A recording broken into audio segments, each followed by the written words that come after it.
Okay, so there is not an erotica novel, but just like in life, erotic things do happen. So it's actually a chick-lit retelling of Faust set in the hip-hop world. And this scene is the main character, Maya. There are many ways to describe the plot of the story, but basically, you know, she's a good girl who kind of has to go bad to figure some things in her life out. So she's finally got a man, but he will not have sex with her because he, you know, values her and things like that. So her mission is to bed this gentleman. So here we go. And right now, okay, so they're on the private jet. The jet's romantic bedroom had wine-colored brocade walls.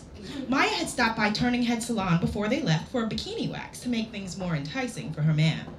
3 zips of hot wax, 4 blood-curdling screams, a new birth control prescription, and she was ready for natural love.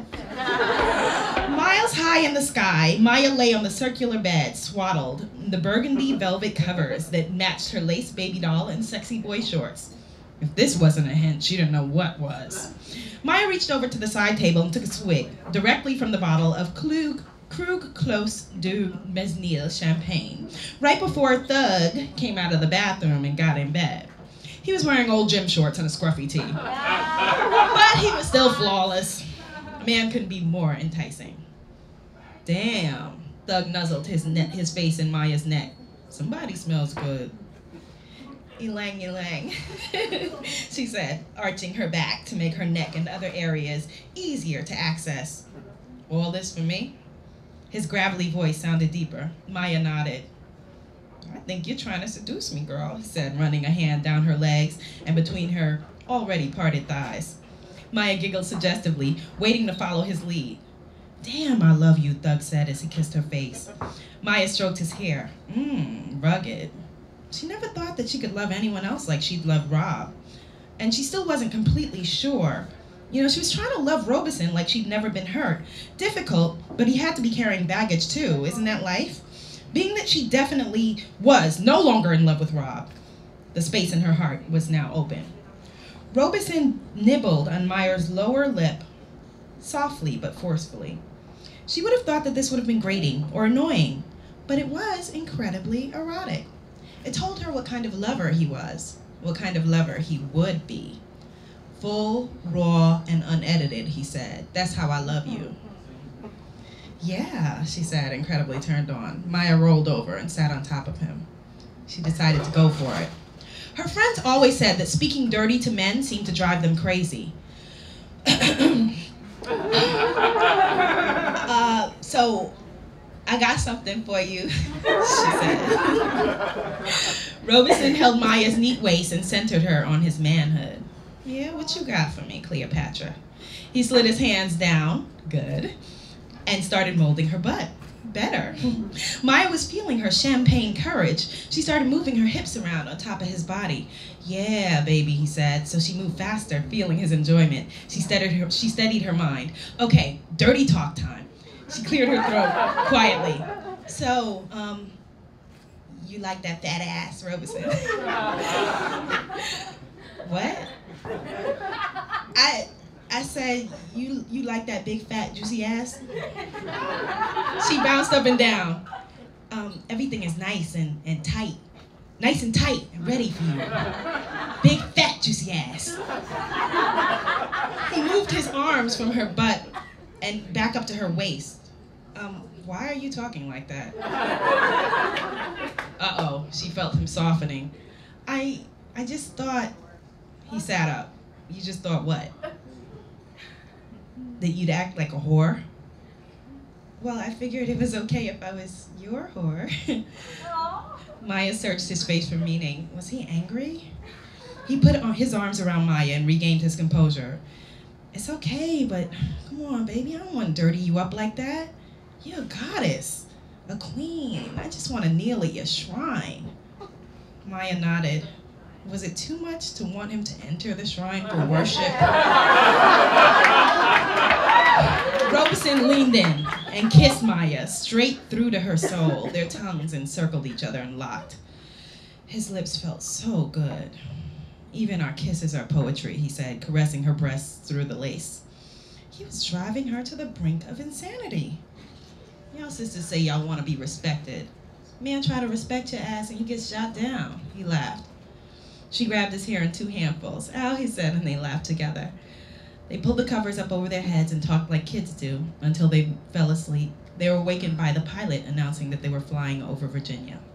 Okay, so now a little bit later, she decides to try again. Maya decided that tonight she was going to finally get her man.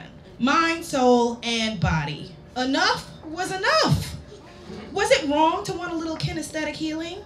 She understood that he was abstaining out of respect. Yeah. But with all due respect, she was overdue. Her self-control was nil, and although she had been, and she had been looking at the crew boys more and more, although they never would have been her flow before. Not to mention one jerk of an ex who shall remain nameless. The rest of the flight was all about Maya, Robeson, and the art of seduction. Since her thug liked to lead, she would let him do so, laying traps of a woman's good graces to snare her man. She would present her entire being as an invitation. Being a sociologist, she knew that Doug was a contrarian who liked a challenge. So a closed-door approach was the way to go. Contrarians want what they cannot have, going contrary to what is expected. Again, she realized that it was unethical to use her field's knowledge for personal purposes, but what you gonna do? Doug had fallen back asleep. Perfect. Maya sent the team a message to leave them on board even after the jet landed and took a hot bath, cleansing every orifice and oiling her pulse points. L'Occitane Rose and Rain, Lucy promised, would make any man's knees buckle. Athena's lifetime of notes had only gotten her so far, and although technically she hadn't seen Lucy with anyone, Lucy's tales of international exploits and intrigue were the stuff dreams are made on. Maya tightened up her bikini wax with Doug's cordless razor and buffed the instrument clean. What? He'd never know.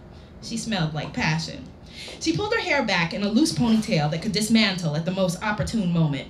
She was excited knowing what was in store, seducing herself as much as she planned to induce lovemaking from her man. She put Vaseline on her lips and powder over the dark circles under her eyes. She wanted it to be a long night, so she hid 3 condoms, 3, between the pillows. She slipped on a red see-through backless and almost frontless La Perla teddy. She wasn't quite sure what distinguished a bodysuit from a teddy, but this was most definitely a teddy. Maya replaced the room's light bulb with a red one. The better to see you with, my dear. She wrote 7 words on slips of notebook paper and trailed them around the bed. Tactical procedure, know your target. Words are the bait to capture a poet, just as diamonds are the bait to catch a thief. Her gingerbread trail of words would lure him into her chamber. Maya caught a glimpse of herself in the mirror and leaned so close that she almost fell into her own image and drowned. She was on fire.